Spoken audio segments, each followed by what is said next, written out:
Certainly a big win for you tonight. Wild start to the fight. I mean, can you talk about, how hurt you were during that opening exchange and if that changed the way that you had to approach the rest of the fight? I was never hurt in the fight. That's more due to having, some sort of either a abnormally thick skull or very little brain matter to really be damaged in the first place.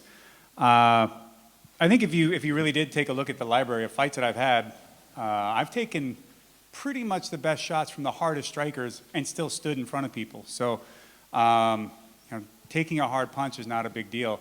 If anything, I felt like it took me until really the third, I felt like things finally started to settle down some. I don't know if it was just both of our energy or Andre's a bit, he comes at you a bit wild, savage almost, I mean, not to play a caricature with the fangs, but why not? But I mean, at one point, I'm shielding and moving, and I'm seeing him throw right hand after, and he's just throwing the one punch. And I'm thinking, well, that's absolutely apeshit.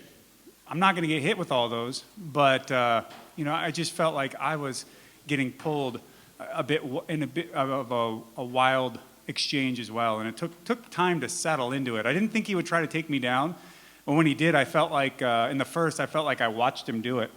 And I remember when he did, he went more trip than block. And Bader could probably tell you, he'll agree with me, if you're going for trips, they're great when they work. But if you've got a trip and a body lock, that means you have no post. So the second time he did it, I knew he was going to step and try to trip, and he's got his hands wrapped around me. Where's he going to post? Just like if you shoot a double with an outside trip. If someone hips into you, you go over. So he went over. And after that, once we started going, I just felt like as the fight went on, regardless of whether I was feeling any fatigue at all, I just felt like he was going to be feeling more fatigue. And I just want to get back out there and just keep working. Let's just keep fighting. Let's keep throwing stuff down. I would like to see what happens after he settles, and hey, let's really box. You know what I mean? Let's smooth it out a bit. But went back to catch wrestling, dropped him over with a turnover from a double wrist lock after the eye gouge, and just from there it was academic. I did want to ask you about the eye gouge. I mean, obviously you guys are told to keep fighting until the referee steps in, but did you take issue with Andre continuing to attack at that point? No, that's his job. If the ref doesn't tell you to stop, you're not supposed to stop. His job is not to go out there and be my best friend. This isn't the best friend making competition. This is the ultimate fighting championship. I hold no grudges against him. He was grabbing the inside of my glove too. Blatantly illegal. Don't hold any grudges about it. In the least. Only more disappointed that I didn't do it first. But he gave a lot to me tonight. He came to win, and I really appreciated him being there and trying to give the fans out there a great fight. Josh, can you give us a few words about catch wrestling in regards to your game plan, your fight tonight, and also the place of catch wrestling in modern MMA, your opinion about that. Thank you. I am a catch wrestler. I come from a wrestling background. I wrestled in high school, went to the junior nationals, did in freestyle and Greco. I'm a wrestler. And for me, catch wrestling is just an extension of that. It was so much easier for me to put things in that kind of perspective from that wrestling background. And collegiate wrestling is just watered down catch. That's all it is. I mean, the positions are the same. And if you look at the old rule books for collegiate wrestling, they'll say no wrist locks, no chanceries. Basically the names of the holds that we're using all the time. I use a double wrist lock to get that reversal and was attacking for it. People call it a kimura, but they'd be wrong. And then, but that's the type of wrist locks we're talking about. And the first trip takedown, like I said, we ended up down there. I was playing off my back, kind of curious where we were going to go from this. I didn't want to overly commit because I felt like, Andre was waiting to see for opportunity. And, I didn't want to open myself up to something really nasty.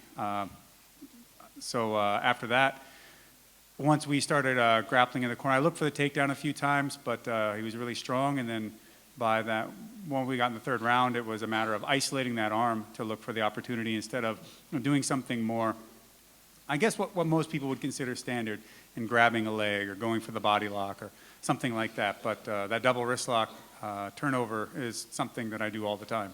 And I think that it's got a great application for modern MMA, especially with so many great wrestlers transitioning over that already exist. I think it fits into what they already do so much better than any other style of submission wrestling. And so, Karl Gotch was with you tonight? Carl was with me, Billy was with me, all the great guys from Catch that I've had such an opportunity to be able to learn under. So tonight, I used what they've given me to be able to get in the position to come out on top.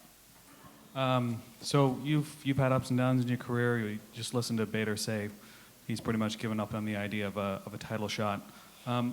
Where do you stand on the idea of a title shot? Is there some sort of benchmark that you've set for yourself as to what you need to accomplish in the UFC by a certain time, or are you just... No, I don't think in those sort of modalities. I think of just being able to perform at my best any given moment. Completely living in that that immediate now. So at this point, guys like me or Andre, we've already won belts. I think we've already, and you've got Overeem, you've got, there's a slew of guys out there, of us in the heavyweight division that have already proven that we are capable of being the world champion anywhere you put us. And, we're always ready to take the challenge, and it's always acceptable for us to be in the title fight. If Overeem got injured out of nowhere somewhat, Andre, myself, whomever, there are some of us out there that can slide right in and fight in that match, and that's completely legitimate. And but the biggest thing that we can control is going out there and our performances that lie in front of us, one at a time. And I'm sure a heavyweight championship fight could be in the future, but right now, all I was concerned with was fighting Andre, taking him very seriously. And doing what I could to come out on top, and then, moving on from there. How is your eye right now? My what? Your eye. Oh, it's okay. I haven't seen it yet. I don't know if it makes me look better or worse or what have you. But it is what it is. It just happens.